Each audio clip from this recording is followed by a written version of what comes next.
Hi, my name is Jen Delaney, and I'm a counselor who practices brain spotting.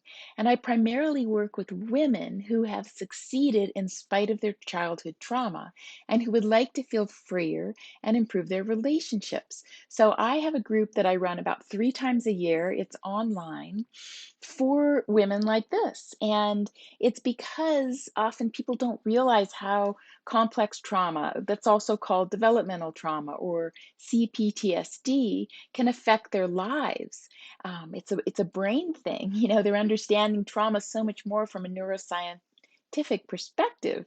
So that's what I teach in the group, as well as it's nice to have a place to process with other women because often we feel very alone in the experience. So I like to provide that place. So I wanted to explain a little bit, about how trauma can affect people's lives and what people have. I've had a conversation recently, like, is love learned or is it innate?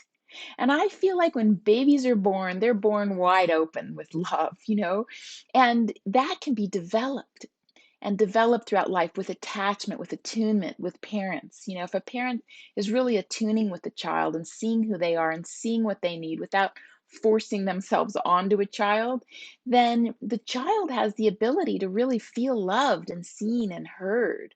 That's pretty just rare as human beings. We have so much intergenerational trauma coming through that people haven't really had the opportunity to become aware. I see it like a little bit like natural horsemanship. You know how they used to break horses, and now instead of breaking horses, they've observed the horse and they understand that if they want to have the horse's head come down, they'll pull a little bit. The minute a horse gives, they release. They calm their hand. So the horse begins to learn, and it's not a forcing the horse and then beating it.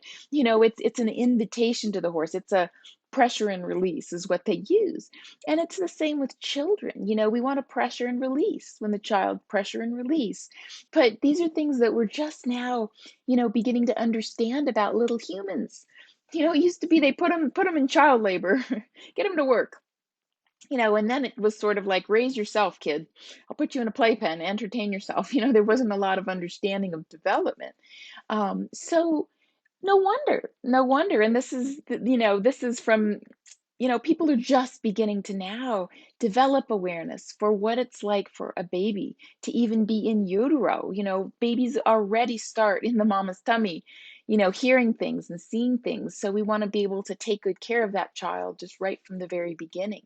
So women who've experienced some really abusive parenting, this isn't just parents who kind of missed the mark in a few regards, because if you do good enough parenting, the odds are pretty good that people are resilient. But I'm talking about, moms who've had pretty serious mental illness, or maybe they've suicided, or perhaps they had addiction issues.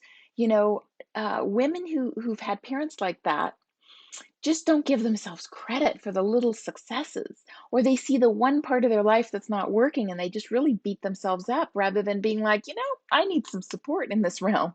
Um, so that's one of the ways. But I really do feel like it's hugely brave work to break the cycles, to begin to model a new way of being. That is not easy in the brain. The brain just wants to do what it knows, and it's got a negative bias coming into life. So, in order to change that, it takes a lot of work, it takes a lot of vulnerability, a lot of willingness to be open and vulnerable.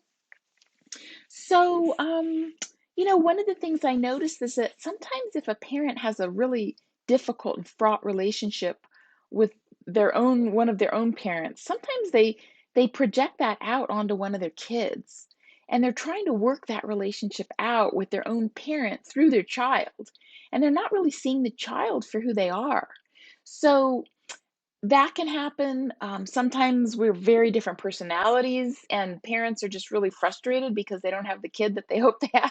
It's just different personality. One parent's really, type A and hyper, and the child is just very different pace. So that can happen. But later in life, as we're healing, it's pretty tough to draw the boundaries because if you think about it, a baby wants mama and daddy to be happy because otherwise, what happens? They might die. So that, early on, we're kind of watching the cues from our parents in order to adapt, to survive. So later in life, we're still trying to find that connection, no matter how old we are. That part of us that's little and that's kind of never really got what they needed is kind of still trying to get what they need from parents. So it's a big risk to suddenly draw a boundary and be like, this isn't appropriate to talk about. Or, I just can't stay in your home right now because I'm working through some things for myself. That can feel very threatening to us as children, as adult children, because we don't want to lose the love of a parent. And we also, especially if we have someone who has some serious personality disorders as a parent, or really addiction issues, we might feel re-traumatized by their reaction or response.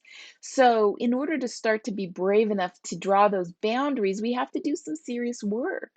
um, so that is what I wanted to talk a little bit about today, is what it's like to be, um, my history isn't as important as the clients with whom I work. Some of my own trauma came from having two separate families. My parents divorced when I was very young, so I was kind of, went between two families with two separate identities, set of rules. So trying to adapt to both of those and then transition between them was pretty hard for me.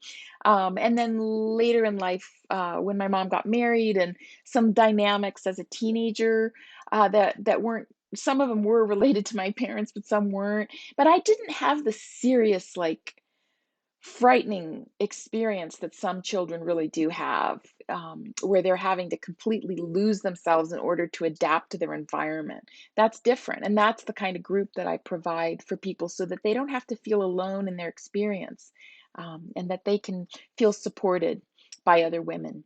So, and of course, this happens for men too. Little tag. I wanted to say I don't run a group for men because I find that maybe I will someday, that if it's all women, they're more willing to be a little more vulnerable, and open. So I'm doing it for women, but men have been through the same experience, and so it can be rough for them too. Of course, I love all the men and women with whom I work.